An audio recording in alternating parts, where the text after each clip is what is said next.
Welcome to episode 208 of Meet the Thriller Author, the podcast where I have the pleasure of speaking with best-selling and emerging authors in the thriller, mystery, and suspense genres. I'm your host, Alan Petersen, and today we have a very special guest, someone who truly doesn't need an introduction, but deserves one nonetheless. Our guest today is Jeffrey Archer, one of the world's best-selling authors with over 300 million copies sold across 100 countries. You probably know him from his iconic works like Cain and Abel, The Clifton Chronicles, and most recently his thrilling William Warwick series. Today we'll be diving into his latest novel, An Eye for an Eye, which is the 7th installment in the William Warwick series. In addition to his remarkable career as a writer, Jeffrey was also a politician, serving 35 years in the United Kingdom Parliament, spent 5 years as a member of the Parliament of the House of Commons, and 30 years as a member of the House of Lords. So this extensive experience has undoubtedly proved him with a wealth of insider knowledge, enriching his novels with authentic insights into power, governance, and human behavior. We'll get into that with him here in just a bit. But before we dive into the interview, I wanted to share some exciting news. My new psychological thriller, Imposter Syndrome, is coming out on October 29th, and it is now available for pre-order on Amazon. You can head over to thrillingreads.com/imposter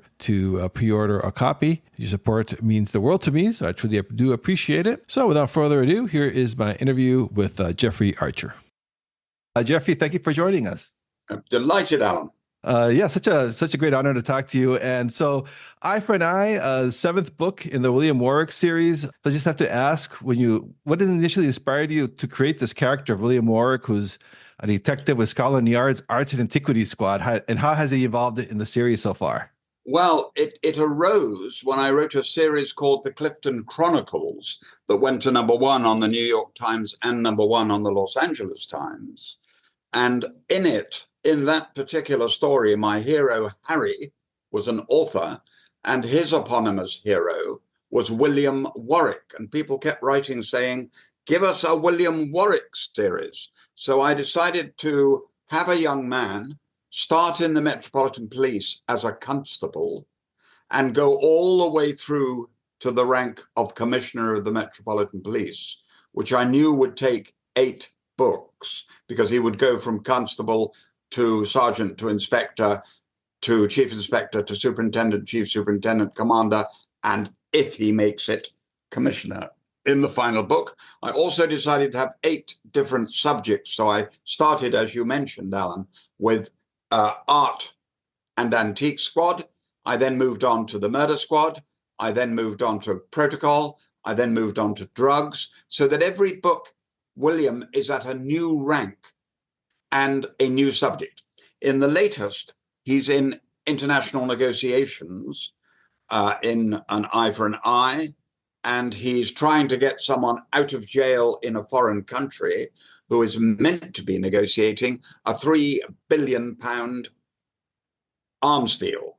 But the villains have got our hero into jail, and now William has to get it out. And worse, while he's in jail, Simon Hartley's mother is getting worried about her own personal finances because she's an old lady, and the villain Miles Faulkner moves in when he discovers that she's in possession of a handwritten copy of the Declaration of Independence by none other than Thomas Jefferson. So I was inspired by that because I had seen in a Philadelphia sale that a printed copy, a Franklin printed copy, sold for 7.7 million.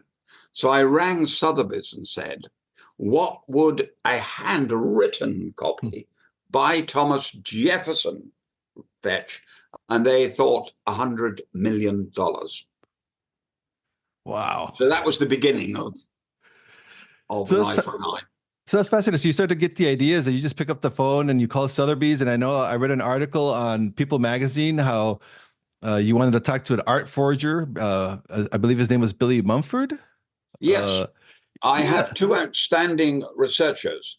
One was formerly a detective sergeant in the Arts and Antique Squad, and one was head of the Murder Squad, Chief Superintendent Johnny Sutherland. But I rang Michel and said, have you ever arrested a forger? And she said, I've arrested the best, Billy Mumford the best, and I put him in jail. But he's now out going straight. I said, I need to meet him. So she brought him round to the flat where I'm sitting talking to you now. And I said to him, now, can you produce a perfect copy of the Declaration of Independence as if it had been written by Jefferson? And it took him 14 weeks. I have it in my front room. You'll see it in the back of the book. It's an amazing achievement. But out there somewhere, Alan, is the real copy, because we know from a letter sent from Paris by Jefferson to Mr. Hartley in 1727 that he was writing it, and it's been missing ever since. So it's out there, someone, and if you find it, Alan, it'll go for 100 million. Oh, I better pay more attention when I'm at those swap meets or those little antique stores you hear about on TV where somebody discovers a Picasso in the attic somewhere. Yes, quite right. Yeah. Wow. Yeah. And that's one other thing you mentioned, Miles Faulkner, and that's something I've really enjoyed about your novels is you seem to put it in, of course, a lot of effort on the protagonists, but also the antagonists and the villains. Is that something you think about when you're planning these out? Well, Miles Faulkner has become as much of a person, a hero almost, that people write to me about. I mean, my wife has this theory: the villains are always more exciting. Oh yeah. And Miles Faulkner is a highly well-educated villain, and here he is after this copy of the Declaration of Independence, which he'd like to steal from poor Lady Hartley. But Lady Hartley is no fool, so there's a nice twist there. And that's another thing too. How do you work on the twist? When you're writing your books, I mean, do you write these down, or they just come to you as you're writing them? I'm kind of curious about your process, because I know you're well known for doing 14 drafts. And I get up at around 5:30 in the morning.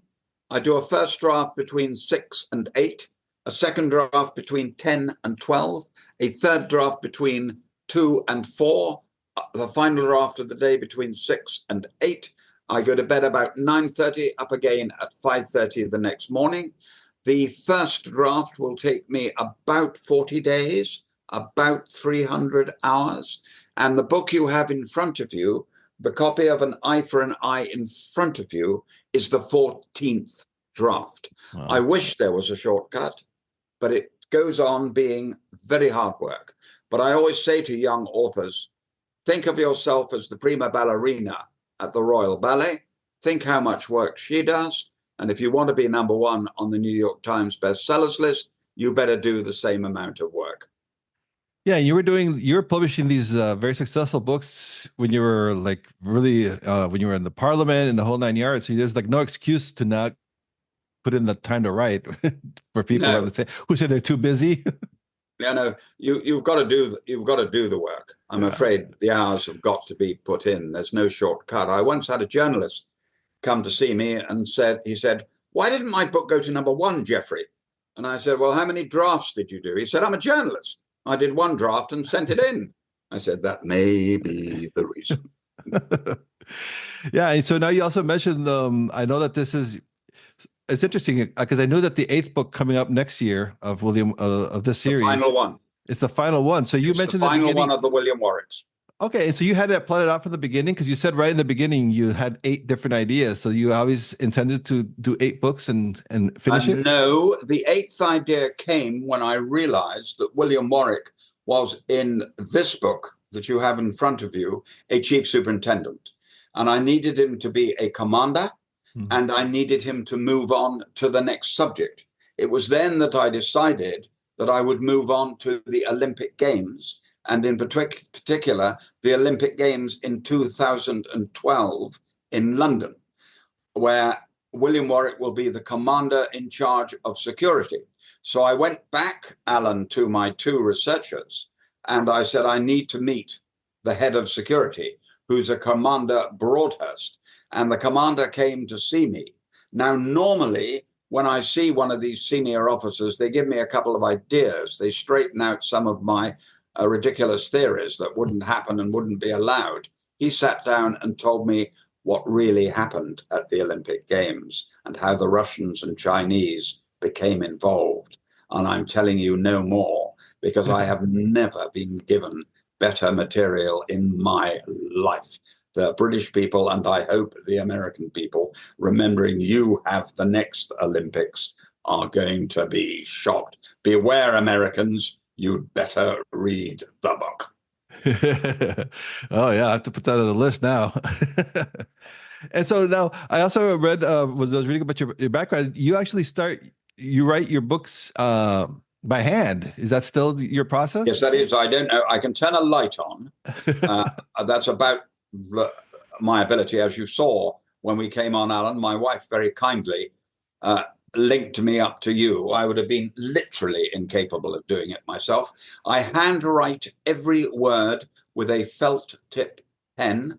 I'm always looking for the easiest. I never use a biro. Biros go so slowly over the paper. I have a felt tip pen made by Pilot. If you can find a better one, I'll change. But at the moment, that's the one I use. Well, it's working splendidly for you. 300 million copies sold. So Can't grumble. yeah. Yeah. And so I want to ask you too now, such success, I was kind of wondering, what do you think is a key to maintaining such widespread and long-lasting appeal with readers? Because, writers can come and go, and you've been here for many decades.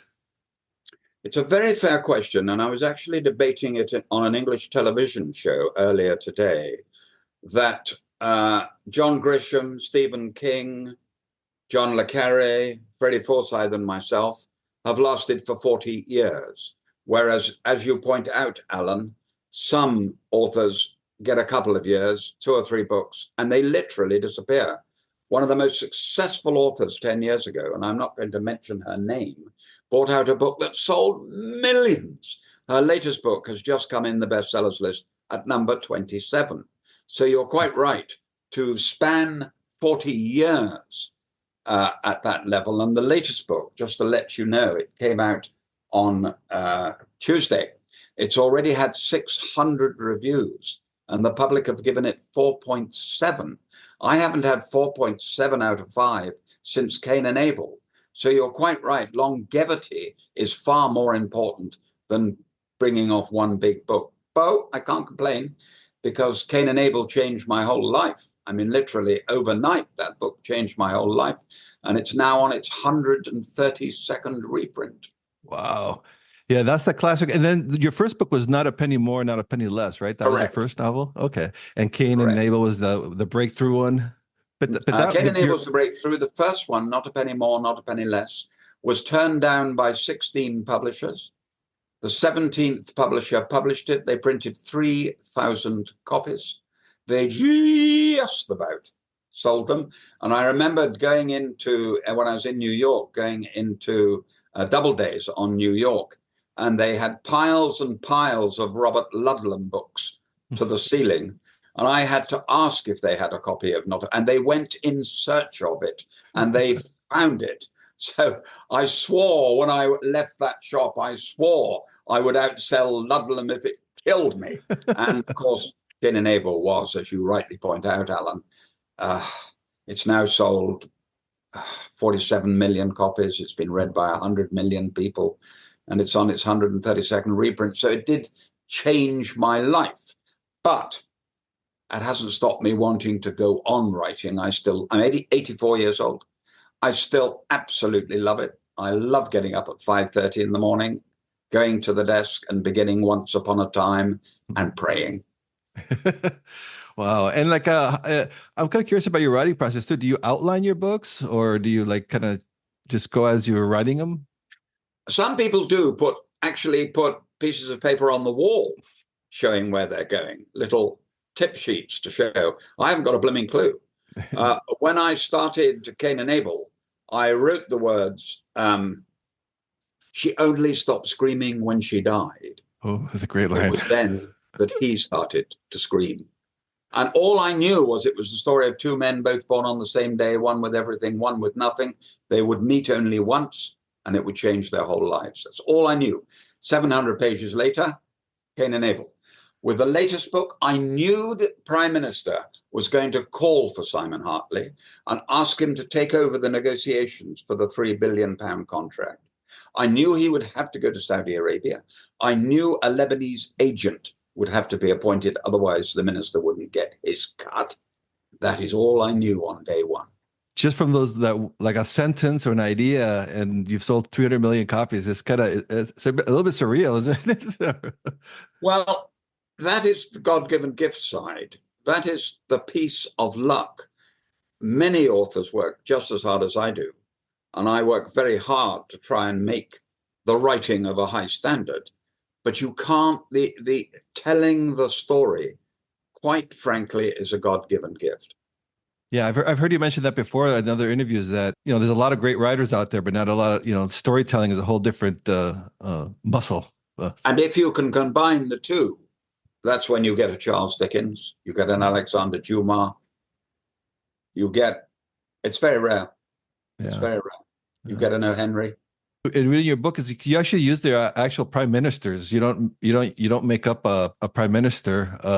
How does that work? And since you know all these people, do you ever hear any negative?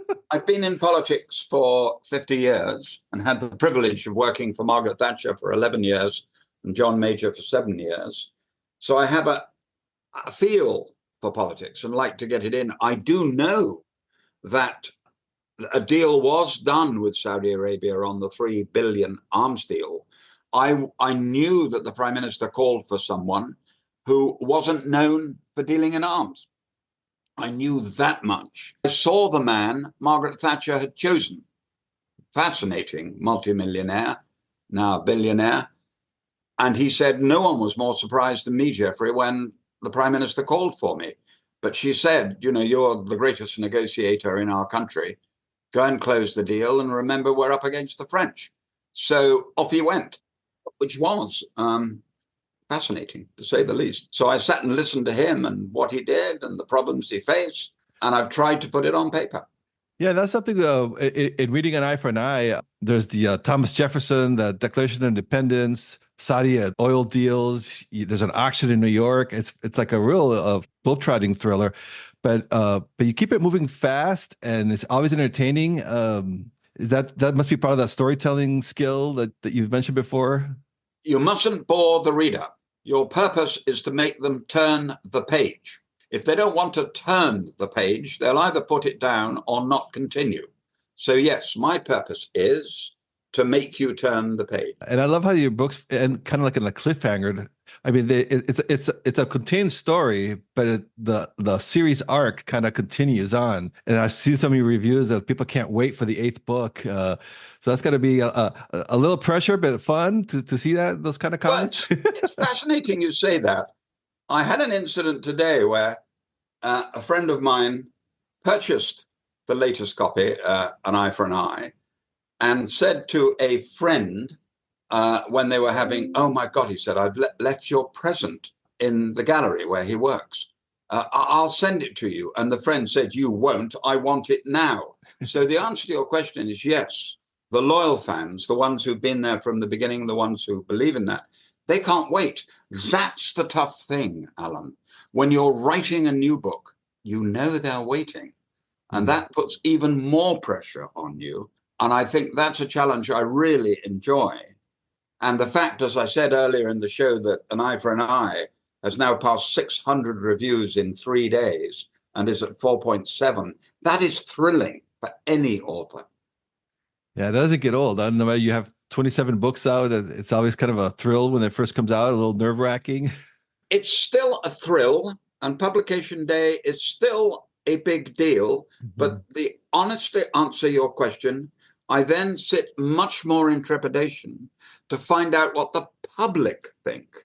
So if they'd thought this book was a 3.8 or a 3.9, I'd have been very depressed. It opened up at 4.7.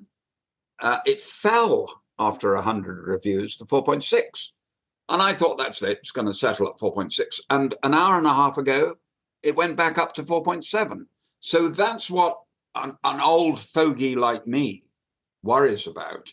Publication day, that's fun. The book's out, that's fun.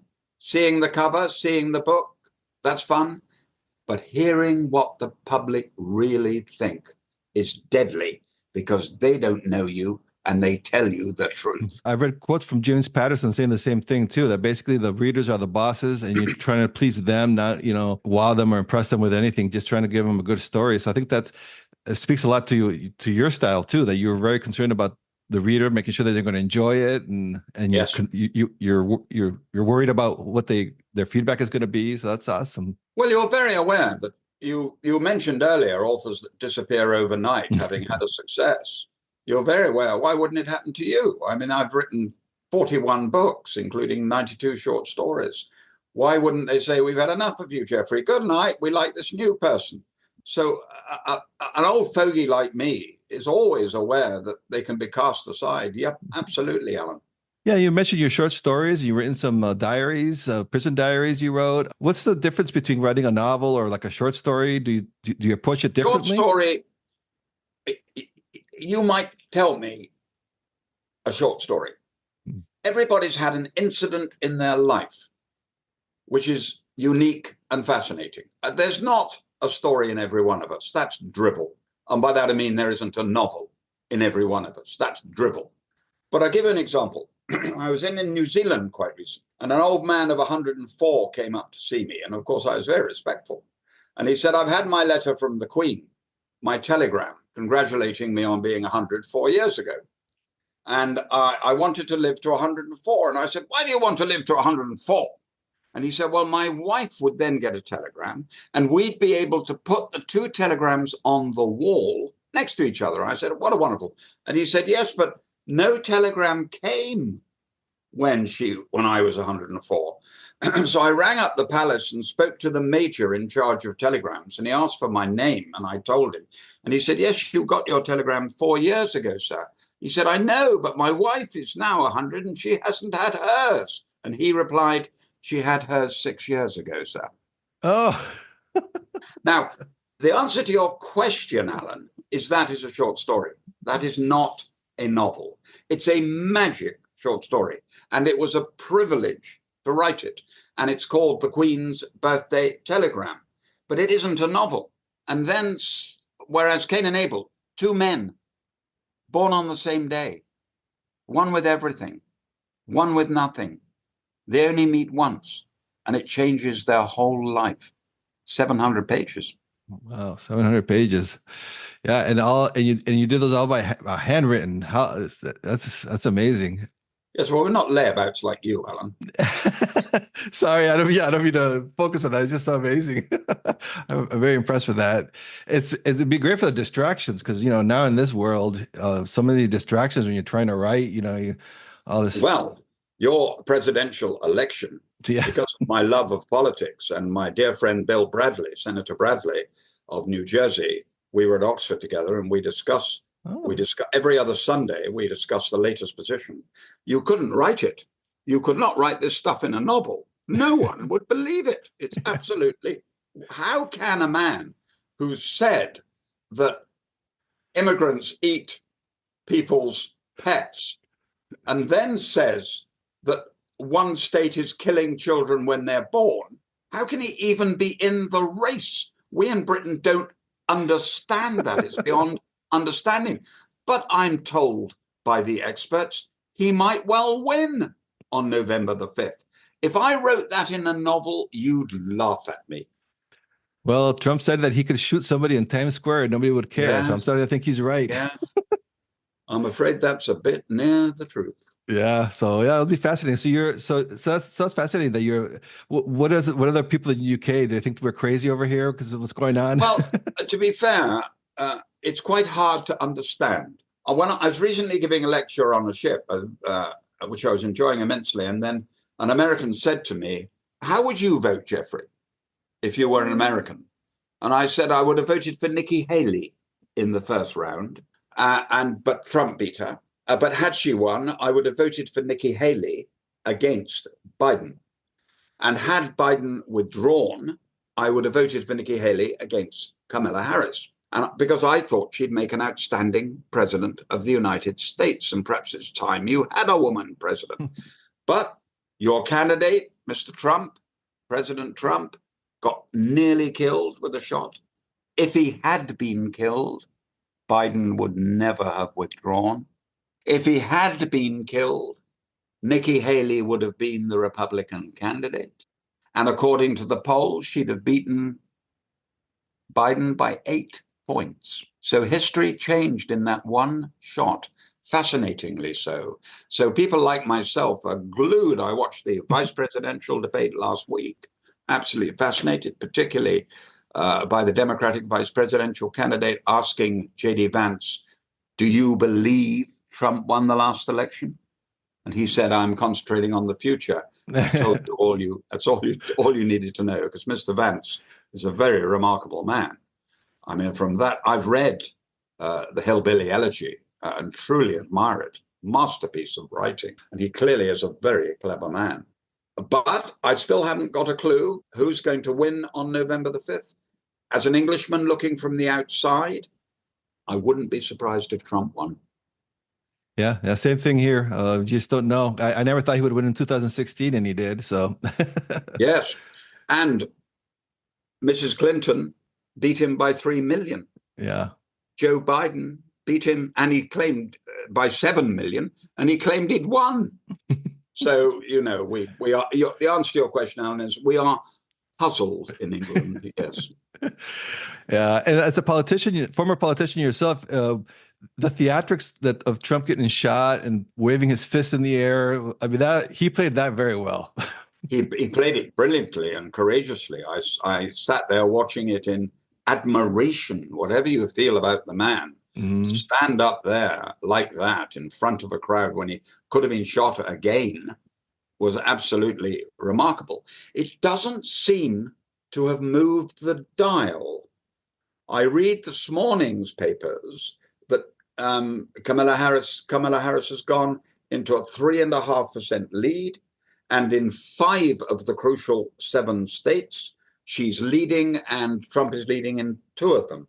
So it's still clearly very close, and will depend on those 7 states. Yeah, it'll be interesting to see what happens. That's for sure.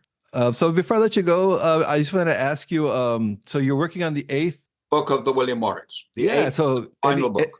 Any sneak peeks, or is it all the quiet right now? All I can tell you is that as commander in charge of the security at the Olympic Games, he discovers something that nobody knew about.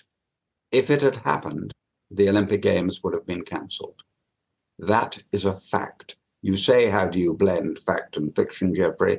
That is a fact.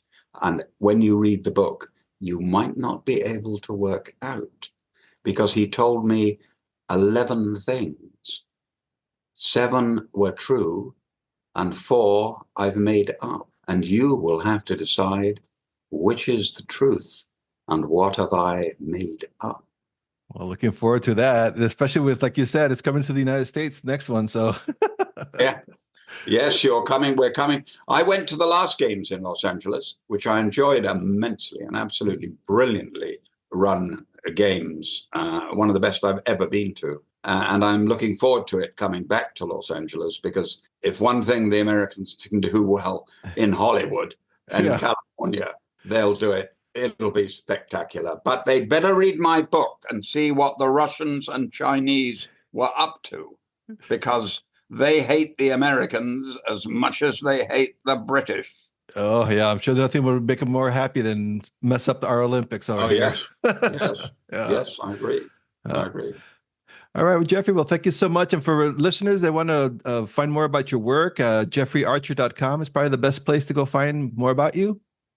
Yes, indeed. All right. Go and buy the book you lay about. Yes, it's available now, and it's a great read. So go buy it. I agree. All right. Thanks for you so much. And it was nice to talk to you. Thank you, Alan. Very kind of you to have me on the show. Thank you so much for listening to this episode of Meet the Thriller Author. I hope you enjoyed my conversation with Jeffrey Archer as much as I did. If you enjoyed this interview and this podcast, I'd really appreciate it if you could take a moment to rate and review it on your favorite platform. Your feedback helps others to discover the show and keep it going. And don't forget, my new psychological thriller, Imposter Syndrome, is coming out on October 29th. You can pre-order it right now by heading over to thrillingreads.com/imposter. Your support means a lot, and I can't wait for you to read it. Thanks again for tuning in, and I'll see you next time.